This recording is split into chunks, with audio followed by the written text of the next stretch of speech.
آج کا موضوع ہے نسبت محمدی اور امتحان قبر. نسبت محمدی اور امتحان قبر.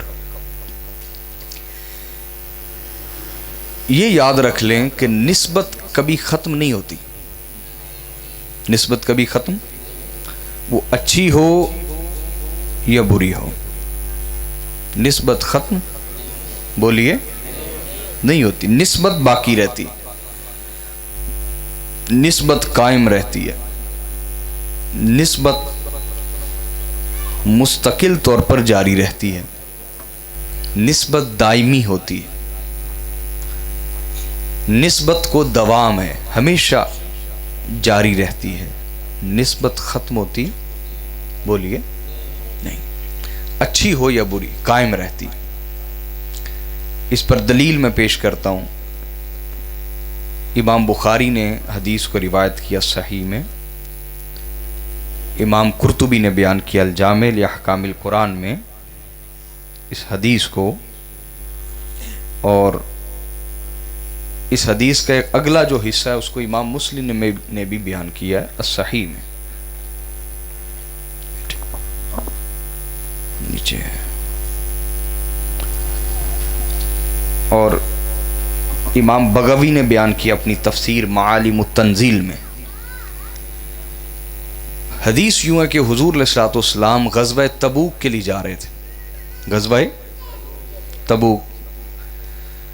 تو رستے میں گزر ہوا، اس بستی سے گزر ہوا جو حضرت صالح علیہ السلام کی قوم کی بستی تھی. حضرت صالح اللہ کے رسول، اللہ کے پیغمبر، ان کی قوم کی بستی سے گزر ہوا. اس کو مقام ہجر کہتے تھے. کیا کہتے تھے؟ مقام ہجر. حدیث کے الفاظ ہیں ان رسول اللہ صلی اللہ علیہ وآلہ وسلم لما نزل الحجر فی غزوۃ تبوک، جب حضور گزر رہے تھے، امرهم الا يشربوا من بئرها ولا يستقوا منها. تو حضور علیہ الصلوۃ والسلام نے جب خیمے وغیرہ لگ گئے تو بلایا سب کو. آپ نے فرمایا یہ جو کنواں ہے اس سے پانی نہ پینا، اور نہ ہی اپنے برتنوں میں، مشکیزوں میں، مشکوں میں ذخیرہ کرنے کے لیے پانی لینا. اس کنویں سے ہرگز پانی نہ لینا. اب جب آقا علیہ الصلوۃ والسلام نے جب انہیں فرمایا تو اس سے پہلے ہی وہ پانی لے چکے تھے. یعنی حضور کے خیمے ابھی لگ رہے تھے تو جو کھانا پکانے والی ٹیم تھی پوری آقا علیہ الصلوۃ والسلام کی، انہوں نے پانی بھی لے لیا، آٹا بھی اس سے گوندھ لیا، ہنڈیا بھی اوپر چڑھا دی، شوربہ بن چکا. تو حضور علیہ الصلوۃ والسلام نے اس وقت انہیں فرمایا کہ یہاں سے پانی نہ لینا اس کنویں سے. تو وہ عرض کرنے لگے قد عجن منہا واستقینا، حضور ہم نے تو پانی لے کر آٹا بھی گوندھ لیا، ہم نے تو ہنڈیا بھی اوپر چڑھا دی، شوربہ ابل رہا ہے، حضور اب کیا کریں؟ آقا علیہ الصلوۃ والسلام نے فرمایا جو پانی جمع کیا وہ بہا دو، آٹا پھینک دو، ہنڈیا اونڈیل دو. پانی بہا دو، آٹا پھینک دو، ہنڈیا انڈیل دو. فَأَمَرَهُمْ أَن يُطْرِحُوا ذَلِكَ الْعَجِينَ، فرمایا آٹا پھینک دو، پانی بہا دو اور ہنڈیا انڈیل دو. یا رسول اللہ صلی اللہ علیہ وسلم، ایسی کیا قباحت اور خرابی اس پانی میں؟ یہ بھی پانی ہے. لیکن ادب صحابہ کرام کا دیکھیں، کسی نے یہ نہیں کہا جو میں ابھی تفسیری طور پر کہہ رہا ہوں کہ حضور پانی ہے، اس میں ایسی کیا حرج کی بات ہے. کسی نے یہ کہا نہیں، حضور نے خود ہی فرمایا کہ یہ جو کنواں ہے یہ صالح علیہ السلام کی نافرمان قوم کا کنواں ہے، جن پر اللہ کا عذاب نازل ہوا، جن پر اللہ رب العزت نے اپنا غضب نازل کیا. چونکہ اس کنویں کی نسبت ایک ظالم، مجرم، نافرمان، مغضوب، غضب شدہ قوم کے ساتھ ہے، فرمایا لہذا یہاں سے پانی نہ لینا. اور امام بخاری و مسلم روایت کرتے ہیں، یہ الگ سے روایت ہے، امام ابن حبان نے صحیح میں، بیہقی اور قرطبی رحمہم نے بھی بیان کیا، یہ الگ سے روایت۔ اس میں حضور نے فرمایا وَأَمَرَهُمْ أَن يَسْتَقُوا مِنَ الْبِئْرِ الَّتِي كَانَتْ تَرِدُهَا النَّاقَةُ، حضور علیہ السلام نے فرمایا وہ جو دور کنواں ہے وہاں سے پانی لو جا کے۔ اب یہ بھی کنواں، وہ جو دور ہے وہ بھی کنواں، دونوں کا پانی دکھائی ایک جیسا دیتا ہے، ذائقہ ایک جیسا ہے، دونوں کنویں ایک ہی بستی کے۔ یا تو ہونا یہاں کڑوا پانی وہاں میٹھا پانی، نہیں، پانی بھی دونوں کا میٹھا، رنگ ذائقہ سب کا ایک جیسا۔ سمجھ رہے کہ نہیں سمجھ رہے؟ پھر بھی حضور نے فرمایا یہاں سے پانی نہیں لینا بلکہ وہاں سے پانی لینا۔ حضور وجہ کیا ہے پوچھی کسی نے نہیں، میں آپ کے توجہ کے لیے کہہ رہا ہوں۔ حضور وجہ کیا ہے؟ آقا علیہ الصلوۃ والسلام نے فرمایا کہ یہ جو کنواں ہے اس کا پانی ایک ظالم مجرم قوم سے نسبت رکھتا، اور وہ جو کنواں ہے اس کی نسبت حضرت صالح علیہ السلام کی اونٹنی کے ساتھ ہے۔ حضرت صالح علیہ السلام کی اونٹنی وہاں سے پانی پیتی تھی، فرمایا اس لیے وہاں سے تم پانی لو، کیونکہ اس پانی کی نسبت حضرت صالح علیہ السلام کی اونٹنی کے ساتھ ہے۔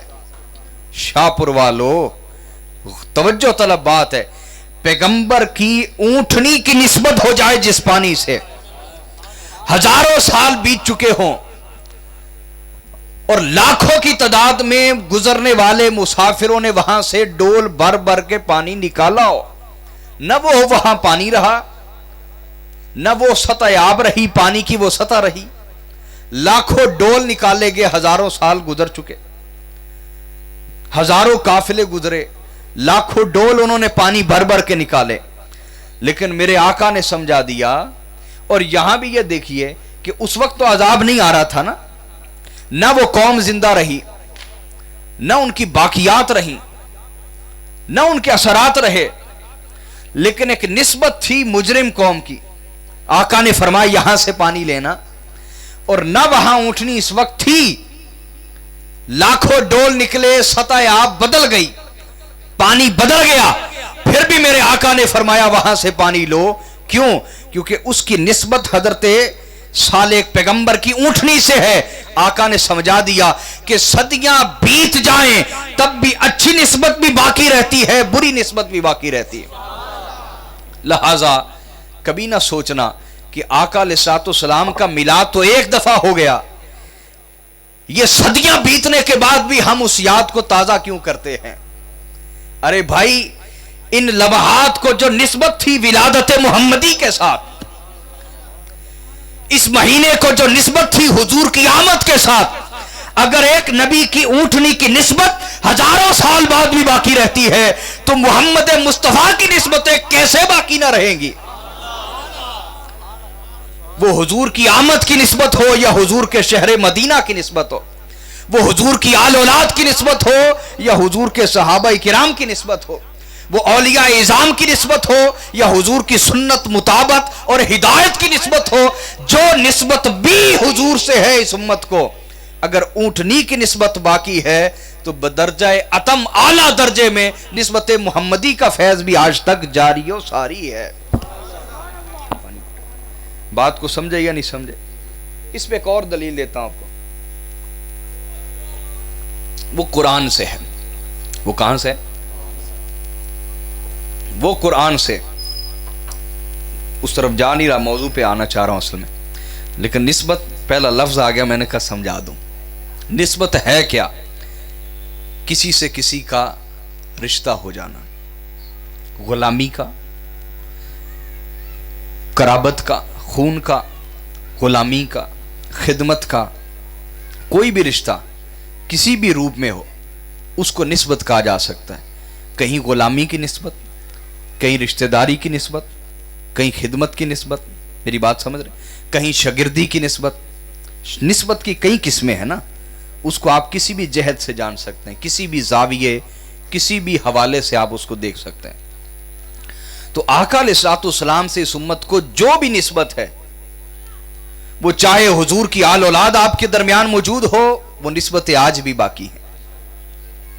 وہ نسبتیں بولیے بھئی، اونٹنی تو پانی پیتی تھی نا، اور پانی لاکھوں ڈول نکلے، لاکھوں ڈول، لیکن حضور کا جو اہل بیت ہے، حضور کا خاندان ہے، ان کی رگوں میں دوڑنے والا خون ہی خون مصطفیٰ ہے، خون ہی خون مصطفیٰ، یعنی یہ جز ہیں رسول اللہ کل ہیں. تو ان سے جو جڑ جاتا ہے حضور سے جڑ جاتا ہے.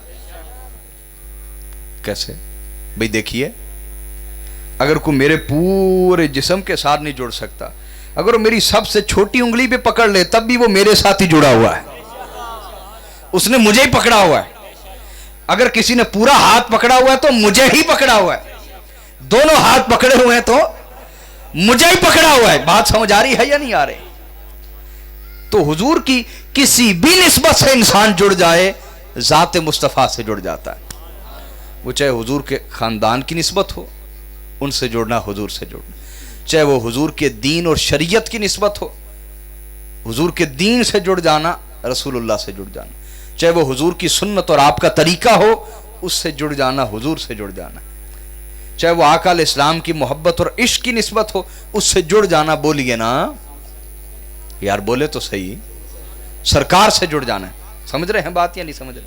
کوئی بھی نسبت حضور علیہ الصلوۃ والسلام، اس سے جڑنا، رسول اللہ سے جڑ جانا، جو آج آپ کے درمیان موجود ہے، باقی ہے.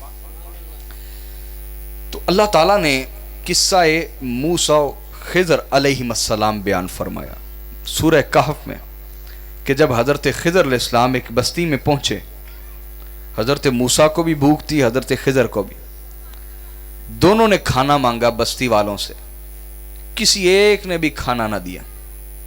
ہر دروازے پہ گئی تمام حجت کے لیے، حجت تمام کرنے کے لیے، لیکن کسی نے بھی کھانا. جب بستی سے نکلنے لگے تو دیکھا ایک دیوار گرنے لگی ہے. حضرت خضر علیہ السلام نے حضرت موسیٰ سے فرمایا، آؤ یہ گرا کے دوبارہ تعمیر کر دیتے ہیں. گرائی، تعمیر کر دی. تو حضرت موسیٰ علیہ السلام نے کہا، بڑے عجیب آدمی آپ، اگر آپ نے دیوار تعمیری کرنی تھی تو ان سے ہم مزدوری طے کر لیتے، کچھ مزدوری میں پیسے دے دیتے، اس سے ہم کھانا خرید لیتے. تو بعد میں حضرت خضر علیہ السلام نے بتایا کہ میں نے یہ دیوار اس لیے تعمیر کی گرا کر، وَكَانَ أَبُوهُمَا صَالِحًا، اس لیے کہ جو بچے یہاں رہتے ہیں، جو اولاد یہاں رہتی ہے، ان کا باپ اللہ کا نیک بندہ تھا. ان کا باپ اللہ کا، والد نہیں کہا. عربی زبان جو جانتے نہیں وہ اکثر مغالطہ کھاتے ہیں. والد نہیں کہا، کیا کہا؟ باپ. عربی میں یاد رکھ لیں، باپ کا لفظ دادا کے لیے بھی استعمال ہوتا ہے، پردادا کے لیے بھی، اور اگلی جو اجداد ہیں ان کے لیے بھی استعمال ہوتا ہے، اور چچا کے لیے بھی باپ کا لفظ آتا ہے. جیسے ابراہیم علیہ السلام نے اپنے چچا آزر کو باپ کہا قرآن میں، وہ والد نہیں تھا. ہاں جو حقیقی باپ ہوگا اس کے لیے عربی میں والد کا لفظ استعمال ہوتا ہے. کیا ہوتا ہے؟ یہ بات سمجھ گئے کہ نہیں سمجھے؟ والد. تو اللہ نے یہ نہیں فرمایا وَكَانَ وَالِدُهُمَا صَالِحًا، کانا ابوہما صالحا، دو وہاں بچے رہتے تھے، ان کے آباء و اجداد میں کوئی باپ تھا ان کا، کوئی دادا پردادا جو نیک تھا. اور بعض روایتیں اگر تفسیر میں دیکھیں تو ان کی ساتویں جو جد تھی، ساتویں جد میں ان کا ایک دادا تھا جو بڑا نیک اور صالح انسان تھا. تو اللہ کے ایک رسول اور ایک ولی حضرت خضر علیہ السلام مزدور بن کے دیوار تعمیر کر رہے ہیں ان بچوں کی جن کی ساتویں جد میں ایک دادا نیک اور صالح تھا. نیک اور کیا سمجھایا قرآن نے؟ یہی روایت پیش کی نا جب کربلا میں یزید امام حسین کو کہنے لگا نا کہ ہم نے کچل کے رکھ دیا تمہیں، تو امام زین العابدین علیہ السلام نے فرمایا تم نے قرآن نہیں پڑھا؟ اس نے کہا پڑھا ہے. آپ نے فرمایا دیکھو اللہ نے بنی اسرائیل کے دو بچوں جن کی ساتویں جد میں ایک شخص اللہ کا نیک بندہ تھا، ان کی نسبت کی حیا کو بیان کیا کہ ایک جلیل القدر رسول نے بھی ان کی نسبت کی حیا کی اور حضرت خضر علیہ السلام نے بھی ان کی نسبت کی. بولیے امام زین العابدین نے فرمایا کہ ہے فر افسوس ہے تم پر محمد رسول اللہ کا کلمہ پڑھنے والوں، ان کی تو 7ویں جد میں ایک ولی تھا، رسول نے حیا کی، اور تمہارے تو نبی کی براہ راست نسل ہے تمہارے اندر، اور تم ان کا کلمہ پڑھتے اور تم نے ان کی حیا نہ کی. افسوس اور تف ہے تم پر. آج بھی جو لوگ اس نسبت کا حیا نہیں کر رہے، میں انہیں کچھ بھی نہیں کہوں گا. یہی کہوں گا جو امام زین العابدین نے کہہ دیا، جو امام زین العابدین علیہ السلام نے کہہ دیا. توجہ کریں یار، موضوع شروع کرتے ہیں، موضوع نہیں شروع کر پا رہے. تو ایسے لوگ ہیں آپ کو گمراہ کرتے ہیں، نام دین کا لیتے ہیں، رسول اللہ کا لیتے ہیں، عاشق رسول بھی کہلاتے ہیں، لیکن حضور کے خاندان سے شدید نفرت رکھتے ہیں، حضور کی آل اولاد سے شدید نفرت رکھتے ہیں. تھوڑا سا ٹٹولنے سے آپ کو مل جائیں گے، بڑے بڑے ملیں گے. سمجھے کہ نہیں سمجھے؟ تو آپ اپنا عقیدہ ٹھیک رکھیں. عقیدہ ٹھیک نہیں پھر سب کچھ بھی ہے تو کچھ نہیں ہے. اور اگر عقیدہ ٹھیک ہے اور ہر طرح کی خرابی بھی آ گئی ہے تو بخشش کی صورت بن سکتی. بخشش کی صورت بولیے نا. تو عقیدہ ٹھیک رکھیں کہ اگر 7ویں جد میں ایک دادا ولی ہو تو اس کی نسبت کا حیا باقی رہتا ہے.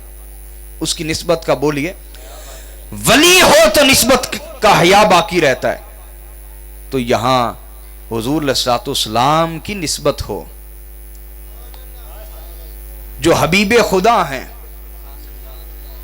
جو محبوب خدا ہیں، جو سید الانبیاء ہیں، جو امام المرسلین ہیں، جو سید الاولین والآخرین ہیں، جن کی نسبت سے بڑی کائنات میں کوئی نسبت نہیں ہو سکتی، ان کی نسبت کا حیا اٹھ کے رہ گیا ہے. بس اس کے سوا کچھ نہیں کہا جا سکتا کہ یزیدیت کو عشق رسول کے نام پر پیش کیا جا رہا ہے. خارجیوں نے کیا کام کیا تھا شاہپور والوں؟ اگر میں آپ کو کچھ سمجھا کے نہ جاؤں تو کوئی فائدہ نہیں. سمجھیں، عقیدہ اپنا مضبوط کریں. خارجیوں نے کیا کیا تھا؟ مولا علی کے خلاف تلواریں نکالی اور کیا نعرہ لگایا؟ ان الحکم الا للہ. حکومت کا حق صرف اللہ کو ہے، علی کو حکومت کا کوئی حق نہیں. یہ نعرہ لگایا. نعرہ کتنا اچھا لگایا، ناموس خدا کا نعرہ لگایا. کیا؟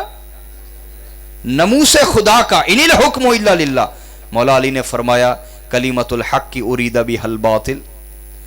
نعرہ بڑا اچھا ہے لیکن جو اس سے مفادات حاصل کیے جا رہے ہیں وہ سب باطل ہیں. سمجھ آ رہی کہ نہیں؟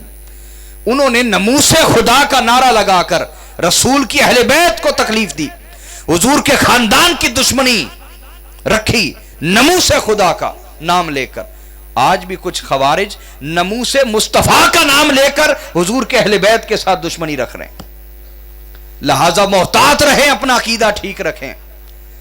ہزاروں نیکیاں بھی ہوں، اگر نسبت محمدی کی حیا دل میں باقی نہ رہی پھر کچھ بھی باقی نہ رہا.